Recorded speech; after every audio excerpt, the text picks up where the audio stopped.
მერილენდის უნივერსიტეტში ფარიკაობის ტურნირზე მომხდარი ინციდენტი, როგორც ჩანს, იმდენად რეზონანსული აღმოჩნდა შეერთებულ შტატებში, რომ სკანდალმა თეთრ სახლამდეც მიაღწია და კიდევ ერთხელ დაანახა ამერიკის ახალ ადმინისტრაციას, რომ მათი ანტი-LGBT ზომები აშკარად არასაკმარისია. შტატების სულ მცირე ნახევარი ტრამპის განკარგულებებს ან სასამართლოს მეშვეობით ბლოკავს, ან უბრალოდ მათ იგნორირებას ახდენს. ვისაც არ ახსოვს შევახსენებ, რომ მერილენდის უნივერსიტეტში რამდენიმე დღის წინ გამართულ მოფარიკავეთა ტურნირზე ახალგაზრდა მოფარიკავე გოგონამ სტეფანი ტერნერმა უარი თქვა ტრანსგენდერ ვითომ ქალად გადაკეთებულ მამრ სპორტსმენთან ფარიკაობაზე. სტეფანიმ ყველას გასაგონად განაცხადა, რომ მე ქალი ვარ, ეს კი კაცი, ტურნირი კი ქალებისაა, ამიტომ მე ამ უსამართლობაში მონაწილეობას არ მივიღებ. ლიბერასმა ორგანიზატორებმა სტეფანის შავი ბარათი აჩვენეს და ტურნირიდან მოხსნეს. გულწრფელად რომ ვთქვათ, სტეფანი ამ ინციდენტის შედეგად ყველაზე ნაკლებად დაზარალდა. პირიქით, ის რაილი გეინსთან ერთად სამართლიანობისათვის და სპორტსმენი ქალების უფლებებისათვის მებრძოლთა ისტორიაში შევიდა და თავისი თავი ერთი ქმედებით მთელ მსოფლიოს გააცნო, რაც სპორტში საკმაოდ მნიშვნელოვანი ამბავია. თუ ვინმე დაზარალდა ამ გარყვნილი სტანდარტებით გამოწვეული სკანდალით, პირველ რიგში ეს პრეზიდენტი ტრამპი და მისი კაბინეტია, რომელიც 2 თვეა დიდი ბაქი-ბუქით ავტოგრაფებს ტოვებს სხვადასხვა განკარგულებებზე და იმუქრება, რომ ქალთა სპორტს სამუდამოდ გაათავისუფლებს ტრანსგენდერებისგან. რეალობაში კი მის ცხვირ წინ სხვადასხვა უნივერსიტეტში ყოველ დღე ტარდება სპორტული ღონისძიებები ტრანსების მონაწილეობით. გამოდის, რომ ფსევდო-ლიბერალური იდეოლოგიის გამავრცელებელ ამერიკის ოლიგარქიულ ოჯახებს და მათ კონტროლირება ტრანსნაციონალურ კორპორაციებს ტრამპის მუქარების არ ეშინიათ. როგორც ჩანს, ასეთი დამაზიანებელი იმიჯი თეთრ სახლში ძალიან არ მოეწონათ და სასწრაფოდ გადაწყვიტეს ვითარების გამოსწორება. ამისათვის პრეზიდენტის ადმინისტრაციამ საგამოძიებო ჯგუფის შექმნა გადაწყვიტა. საგამოძიებო ჯგუფი, რომელიც გამოავლეს და გამოიძიებს ყველა იმ დანაშაულს, რომელიც სტუდენტებისა და განსაკუთრებით ქალი სპორტსმენების მიმართ იქნება ჩადენილი გენდერული იდეოლოგიის მავნე პრაქტიკის საფუძველზე. მარტივად რომ ვთქვათ, ამ ახლად შექმნილი საგამოძიებო ჯგუფის მეშვეობით განათლებისა და იუსტიციის დეპარტამენტები გააკონტროლებენ სად, რომელ შტატში და რომელ სპორტულ ღონისძიებაზე ჩაგრავენ კაბიანი მამრები ჯამრთელ ქალ სპორტსმენებს. დარღვევების გამოაშკარავების შემდეგ კი მიიღებენ სადამსჯელო ზომებს. ოღონდ რამდენად ეფექტური იქნება ეს ზომები და რამდენად აეწებათ ერთი ადგილი ფსევდო-ლიბერალებს ამ სასჯელის გამო, ჯერჯერობით უცნობია, არადა მთავარი სწორედ ამ კითხვაზე პასუხია. თორემ მუქარები და თუნდაც მილიონიანი ჯარიმები არაფრის მომტანი რომა კი ვხედავთ. ამერიკაში 50 შტატიდან ნახევარზე ცოტა მეტი ატარებს პოლიტიკას, რომელიც ზღუდავს ტრანსგენდერი სტუდენტების ქალთა სპორტში მონაწილეობას. დანარჩენი კი არათუ ემორჩილება ტრამპის განკარგულებებს, პირიქით დემონსტრაციულად ცდილობს მათ იგნორირებას. ასე რომ საგამოძიებო ჯგუფს სერიოზული სამუშაოს გაწევა მოუწევს. 40-ზე მეტი ლიბერალური შტატის გაკონტროლება და დარღვევების აღმოჩენა იოლის საქმე ნამდვილად არ იქნება. თუმცა ამერიკის განათლების მინისტრი ლინდა მაკმაჰონი დარწმუნებულია, რომ ყველა ის ორგანიზაცია, რომელიც ტრანსგენდერ პომადიან მამრებს საშუალებას აძლევს ქალებს სპორტი და მედლები მოპარონ, მწარედ დაისჯება. რადგან როგორც ამერიკელებს უყვართ თქვა, ქალაქში ახალი შერიფია, რომელიც ყველაფერს აკონტროლებს. ამერიკის შეერთებული შტატების პრეზიდენტის დონალდ ტრამპის და მისი ადმინისტრაციის დაპირისპირება LGBT ლობისტების წინააღმდეგ ახალ მასშტაბებს იძენს. ტრამპმა გაპრეზიდენტებისთანავე მიიღო კანონები, რომლებიც ზღვარგადასულ LGBT უფლებებს არეგულირებს. მაგრამ LGBT პროპაგანდის შედეგად დაბინძურებული მდგომარეობის გამოსასწორებლად მხოლოდ კანონების მიღება საკმარისი არ აღმოჩნდა. LGBT ლობისტებმა დიდწილად ქვეყნის სასამართლოები გამოიყენეს იმისთვის, რომ ტრანსგენდერების ქალთა სპორტში მონაწილეობის, ან მაგალითად არასრულწლოვანთათვის სქესის შეცვლის აკრძალვის შესახებ მიღებული კანონებისთვის გვერდი აევლოთ. სასამართლოებში ჩაბუდებულმა მანტიაში გადაცმულმა LGBT ლობისტების მარიონეტებმა ერთი მეორის მიყოლებით დაიწყეს ტრამპის შემოღებული კანონების დროებით შეჩერება. პრეზიდენტის ადმინისტრაციაში კი სულ ახალი ნაბიჯების მოფიქრება უწევთ, რათა როგორმე შეაჩერონ LGBT მარაზმი ქვეყანაში. ამის ნაწილია გამოძიებების სერია, რომელიც საშუალო სკოლებსა და უნივერსიტეტებში დაიწყო.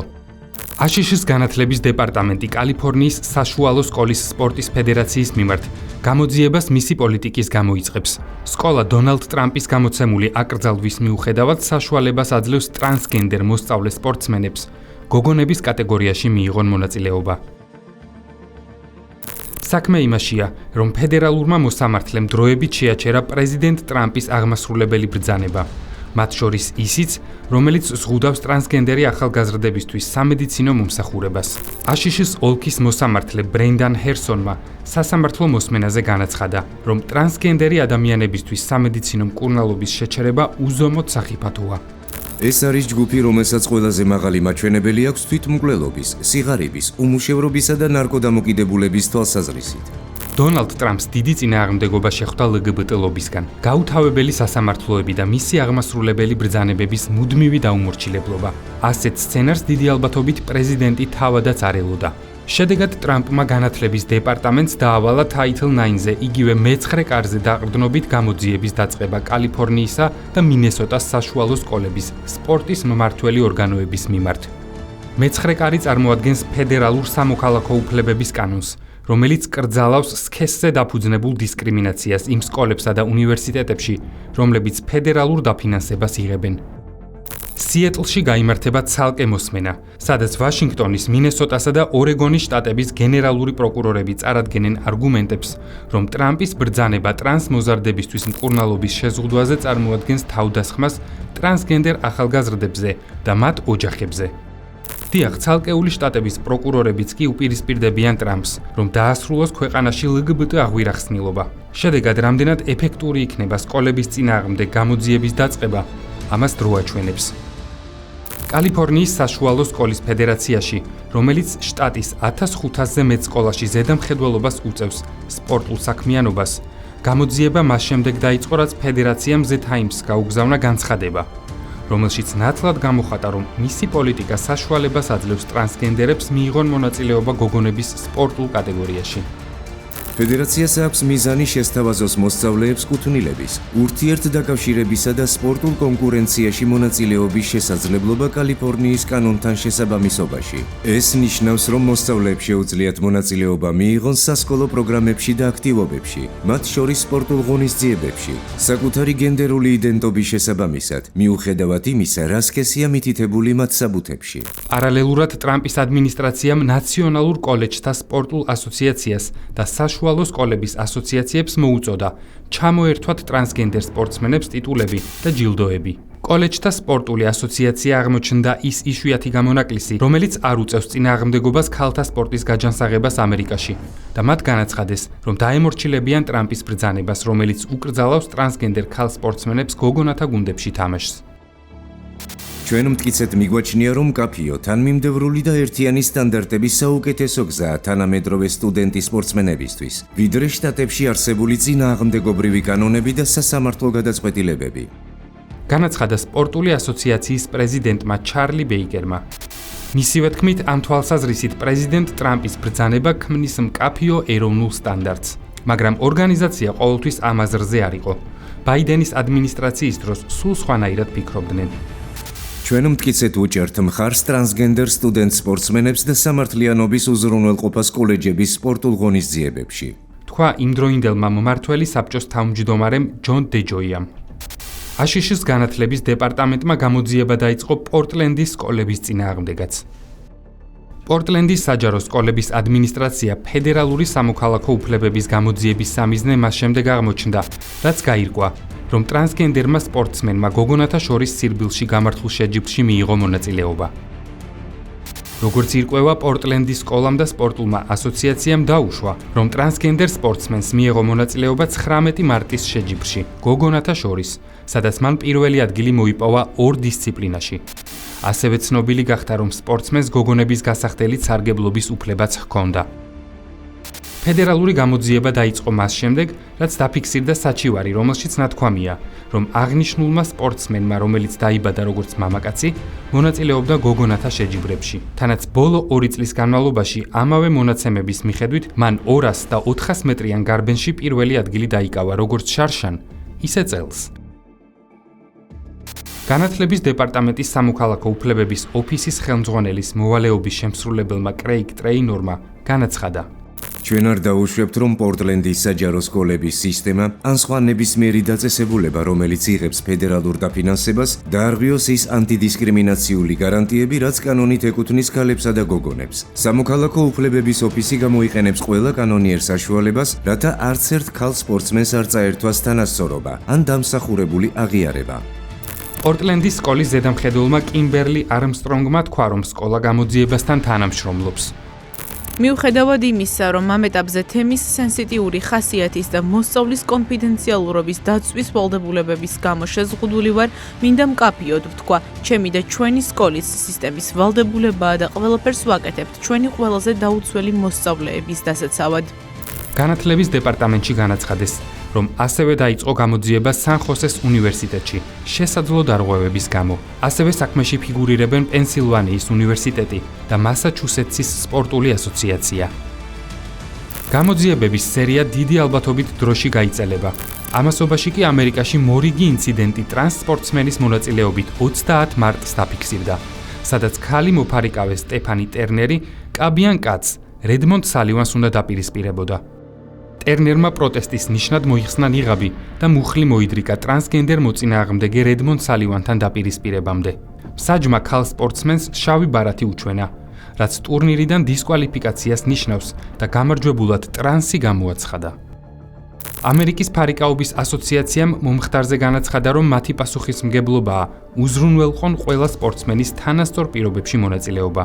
მიუხედავად მათი პირადი შეხედულებებისა, საერთაშორისო ფარიკაობის ფედერაციის მიერ დადგენილი წესების შესაბამისად.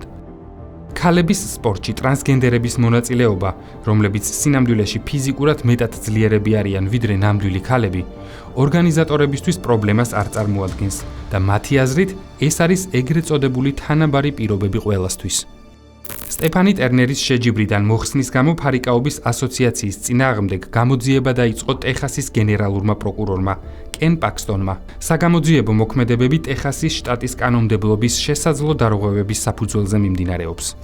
LGBT ლობისტებისა და ტრამპის ადმინისტრაციის შორის ბრძოლა უფრო და უფრო იძაბება. სხვადასხვა აკრძალვების მიუხედავად ისინი ნახულობენ ხვრელებს, რომლებსაც თავის სასარგებლოდ იყენებენ. ფაქტი კი ისაა, რომ ჯერჯერობით ტრანსი სპორტსმენები მაინც ახერხებენ ქალების კატეგორიაში ასპარეზობას და მათი მედლების მითვისებას.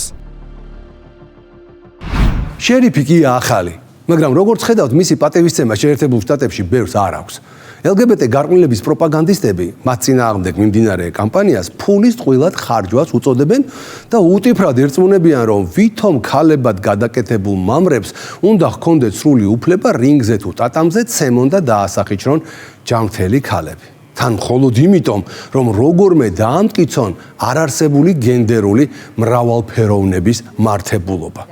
ანუ იმისთვის, რომ შიზოფრენია ნორმად გამოაცხადონ, მზად არიან ქალები საერთოდ განდევნონ სპორტიდან და მათი ადგილები მუტანტი კაცებით შეავსონ. უბრალოდ დააკვირდით რა დონეზე იტყუებიან, როცა გვიმტკიცებენ, რომ თურმე სულ რაღაც 10 ტრანსგენდერი თუ მონაწილეობს ქალთა სპორტშიო. არა და მხოლოდ ლიბერალიზმის ანატომიით გაგაცანით 5-ჯერ მეტი ასეთი მუტანტი.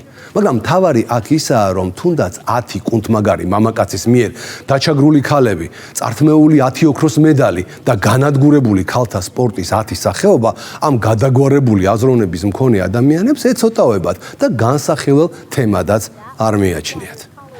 კვირაში 4-ჯერ ყოველ საღამოს 10 საათზე ყურადღებით დააკვირდით ლიბერალიზმის ანატომიას, რადგან ჩვენაც კიდევ უფრო მეტი ყურადღებით დავაკვირდებით ამ ახალი საგამოძიებო ჯგუფის საქმიანობას, რომელმაც ტრამპის დანაპირების საქმედ უნდა აქციოს. ვერ გეტყვით, რას ფიქრობს ახლა შერიფი, მაგრამ ჩვენ თავის მოტყუებას ნამდვილად არ ვაპირებთ. დროებით.